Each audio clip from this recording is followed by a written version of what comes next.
నమస్కారం, సంగ్రహ స్టూడియోస్ కి స్వాగతం. హెడ్లైన్ చూద్దాం.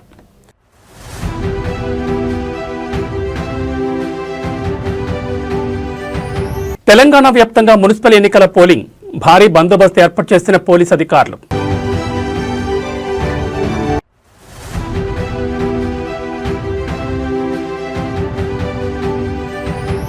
కొనసాగుతున్న మున్సిపల్ ఎన్నికల పోలింగ్, కొడంగల్లో ఓటేసిన సీఎం రేవంత్ రెడ్డి.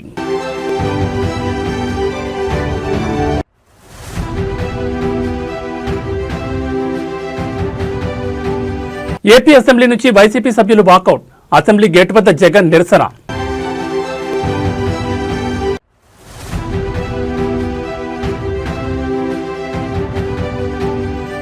నర్సాపూర్ మున్సిపాలిటీ 15వ వార్డుల ఉద్రిక్తత, బీఆర్ఎస్ బీజేపీ కార్యకర్తల మధ్య ఘర్షణ.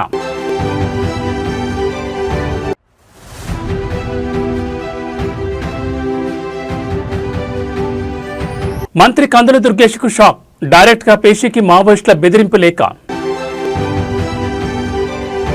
ఇక డీటెయిల్స్ చూస్తే ఏపీ అసెంబ్లీ బడ్జెట్ సమావేశాలు ఆరంభంలోనే వైసీపీ సభ్యులు నిరసనకు దిగారు. వైసీపీ ఎమ్మెల్యే జగన్ సహా ఆ పార్టీ ఎమ్మెల్యేలు, ఎమ్మెల్సీలు హాజరయ్యారు.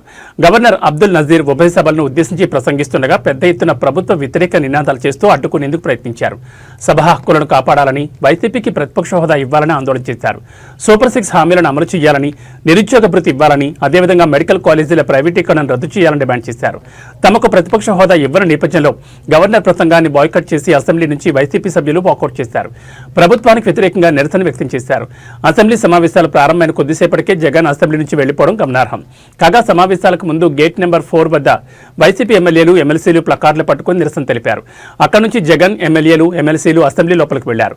చాలా కాలం తర్వాత జగన్ అసెంబ్లీకి రావడంతో ఏం మాట్లాడతారో అన్న ఆసక్తి నెలకొనగా కొద్ది నిమిషాలకే ఆయన అసెంబ్లీ నుంచి వెళ్లిపోయారు. అసెంబ్లీ నుంచి బయటికి వెళ్లగానే జగన్ తన కాన్వాయ్లో వెళ్లిపోయారు. పేరుకొచ్చామనిపించుకునేందుకు వచ్చినట్లుగా ఉందని సోషల్ మీడియాలో టీడీపీ శ్రేణులు విమర్శలు చేస్తున్నారు. కాగా అసెంబ్లీ సమావేశాల్లో తొలి రోజు మాత్రమే హాజరు కావాలని వైసీపీ ఎమ్మెల్యేలు నిర్ణయించారు.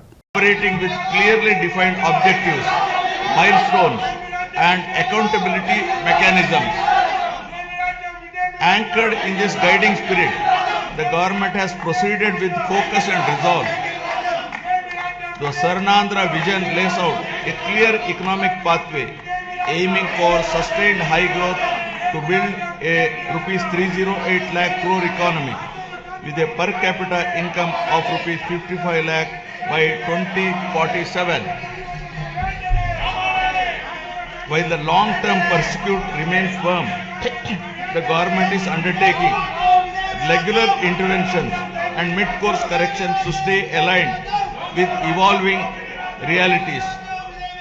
A structured review and monitoring framework has been instituted with periodic conferences of ministers, secretaries and district collectors to assess progress, address bottlenecks and implement timely course correction, ensuring accountability and continuity in execution.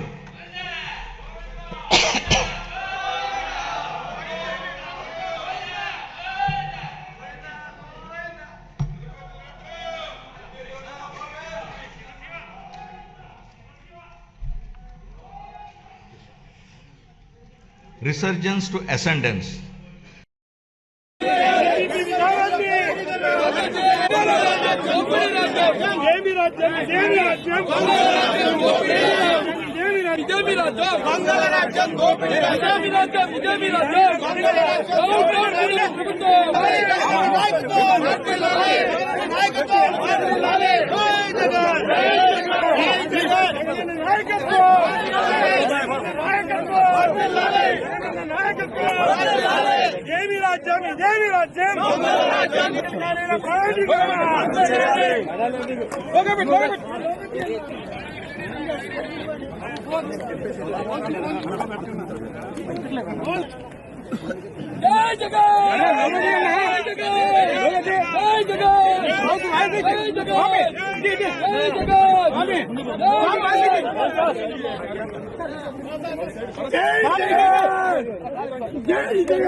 Andhra Pradesh పర్యాటక సాంస్కృతిక శాఖ మంత్రి కందుల దుర్గేష్ కు మావోయిస్టుల పేరుతో బెదిరింపు లెక్క రావడం రాష్ట్ర వ్యాప్తంగా పెనుసంచలనం సృష్టిస్తోంది. సాధారణంగా అత్యంత కట్టుదిట్టమైన భద్రత ఉండే వెలగపూడిలోని రాష్ట్ర సచివాలయంలో మంత్రి పేషికే ఈ లేఖ నేరుగా రావడం అధికారులను విస్మయానికి గురిచేస్తోంది. నిషేధిత మావోయిస్ట్ పార్టీ పేరుతో ఉన్న ఈ లేఖలో మంత్రి దుర్గేష్తో పాటు ఆయన కుటుంబ సభ్యులను కూడా హతమారుస్తామని తీవ్రంగా హెచ్చరించినట్లు సమాచారం. తాజా బెదిరింపు లేఖపై మంత్రి కార్యాలయ సిబ్బంది వెంటనే అలర్ట్ అయ్యారు. గుంటూరు జిల్లాలోని తుళ్లూరు పోలీస్ స్టేషన్లో దీనిపై అధికారికంగా ఫిర్యాదు చేశారు.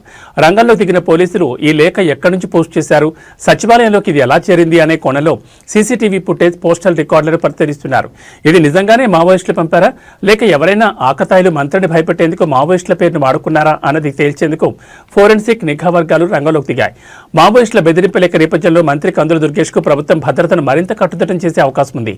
ఆయన నివాసం, పర్యటనల వద్ద పోలీస్ పహారాను పెంచాలని ఉన్నతాధికారులు నిర్ణయించినట్టుగా తెలుస్తోంది.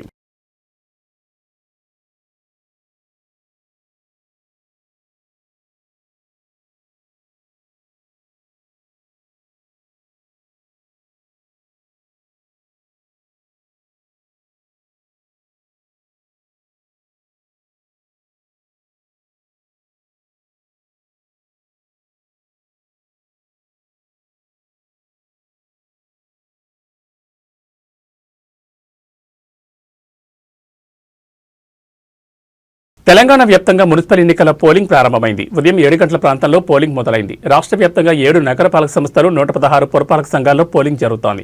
సాయంత్రం 5 గంటల వరకు పోలింగ్ కొనసాగనుంది.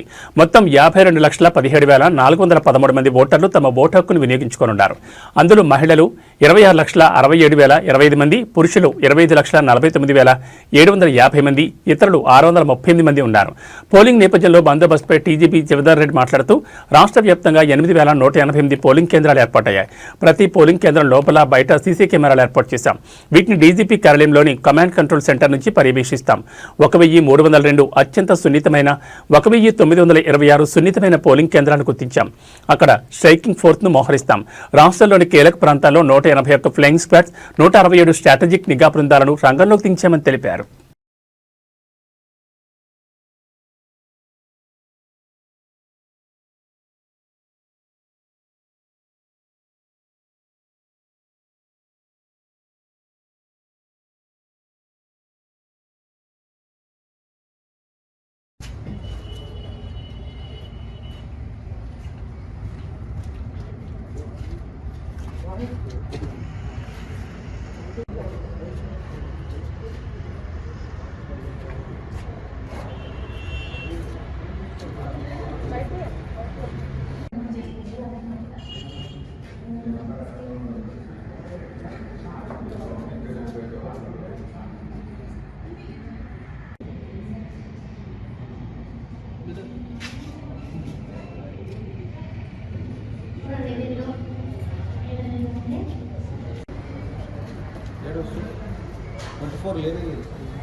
पीछे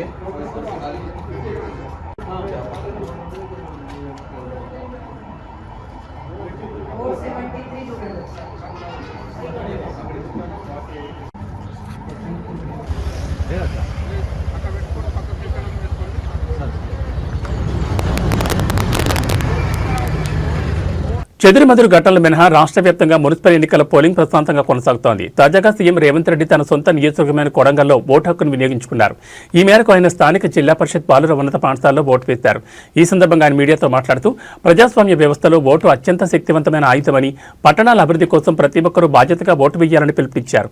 మరోవైపు సీఎం పర్యటన నేపథ్యంలో కొడంగల్లో భద్రతను కట్టుదిట్టం చేశారు. వికారాబాద్ జిల్లా కలెక్టర్, ఎస్పీ పోలింగ్ స్థలాన్ని పర్యవేక్షిస్తున్నారు.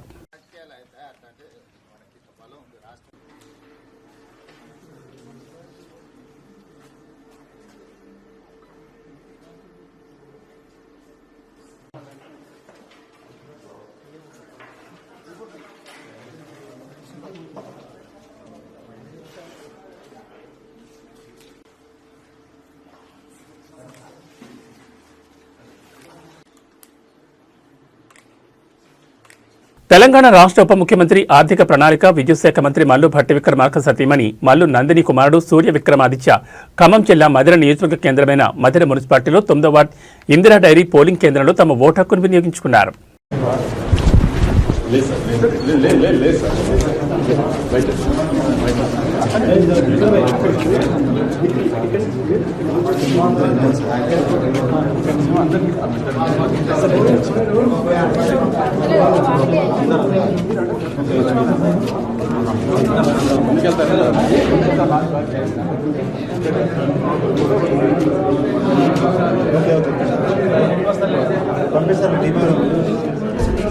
ఇక్కడికి రారండి వాళ్ళు అక్కడ జరగండి జరుగుతారు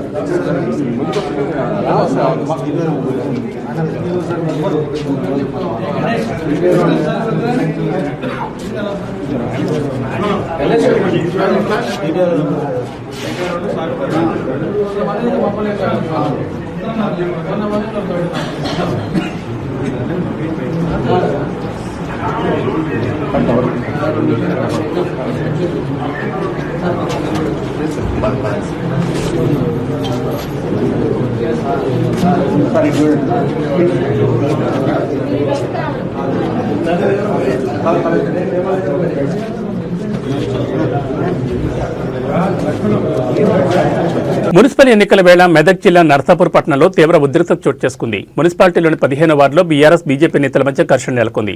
దీంతో ఇరు పార్టీల కార్యకర్తలు గల్లాలు పట్టుకుని కొట్టుకున్నారు. ఇరు పార్టీల మధ్య కొట్లాట గురించి సమాచారం అందుకున్న పోలీసులు వెంటనే అక్కడికి చేరుకున్నారు. ఇరు పార్టీల కార్యకర్తలను చెదరగొట్టి అక్కడి నుంచి పంపించేశారు. ఒకవైపు ఓటింగ్ జరుగుతుండగా మరోవైపు బీఆర్ఎస్ బీజేపీ నేతలు దాడులు చేసుకోవడంతో స్థానికంగా ఉద్రిక్తత నెలకొంది. ఈ క్రమంలో ఎలాంటి అవాంఛనీయ ఘటనలు జరగకుండా పోలీసులు చర్యలు చేపట్టారు. మరోవైపు మహబూబాబాద్ మున్సిపాలిటీలోని 14వ వార్డులో పోలింగ్ కేంద్రం వద్ద కాంగ్రెస్ అభ్యర్థి నాగేశ్వరరావు ప్రచారం నిర్వహించారు. దీన్ని బీఆర్ఎస్ అభ్యర్థి కృష్ణ అడ్డుకున్నారు. ఈ క్రమంలో ఇరు పార్టీల మధ్య ఘర్షణ నెలకొంది. ఇది గమనించిన పోలీసులు ఇరు వర్గాలను అక్కడి నుంచి చెదరగొట్టారు.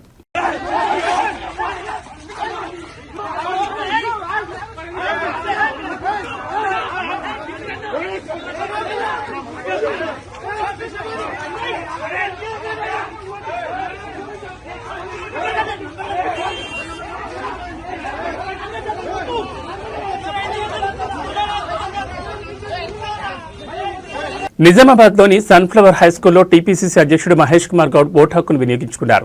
ఈ సందర్భంగా ఆయన మాట్లాడుతూ రాజ్యాంగం కల్పించిన ఓటు హక్కును వినియోగించుకోవడం గర్వంగా ఉందన్నారు. నిజామాబాద్ గడ్డపై కాంగ్రెస్ జెండా ఎగరడం ఖాయమని ధీమా వ్యక్తం చేశారు. బీజేపీ మతం పేరుతో రాజకీయం చేస్తుందని విమర్శిస్తూ ప్రజలు అభివృద్ధి వైపు నిలబడాలని కోరారు.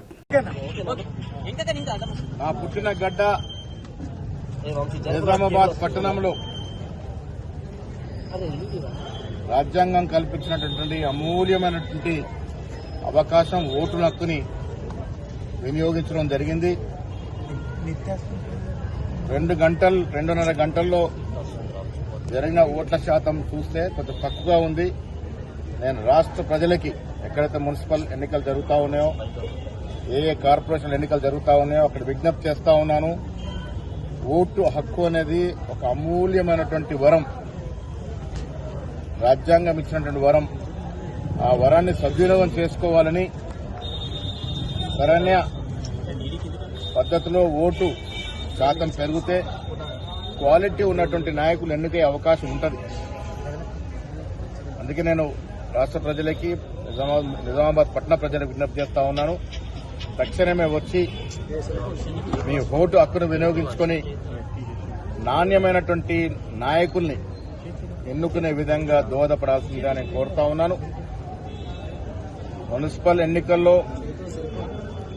బీజేపీ వారు చాలా చోట్ల మొత్తం పేరిట ప్రజల్ని రెచ్చగొట్టే ప్రయత్నాలు చేశారు, ఇంకా చేస్తూనే ఉన్నారు. కానీ రాష్ట్ర ప్రజలు విఘ్నులు, ముఖ్యంగా నిజామాబాద్ ప్రజల విఘ్నులు అభివృద్ధిని ఆకాంక్షిస్తున్నట్టుగా మనకున్న సమాచారం. కాబట్టి ఈ రాష్ట్రంలో జరుగుతున్నటువంటి మున్సిపల్స్లో 90% వరకు కాంగ్రెస్ పార్టీ గెలుచుకుంటా ఉంటుంది. నిజామాబాద్ పట్టణం కూడా కాంగ్రెస్ కైవసం చేసుకుని మేయర్ జెండా, కాంగ్రెస్ జెండా ఎగరవేస్తాం. జై కాంగ్రెస్.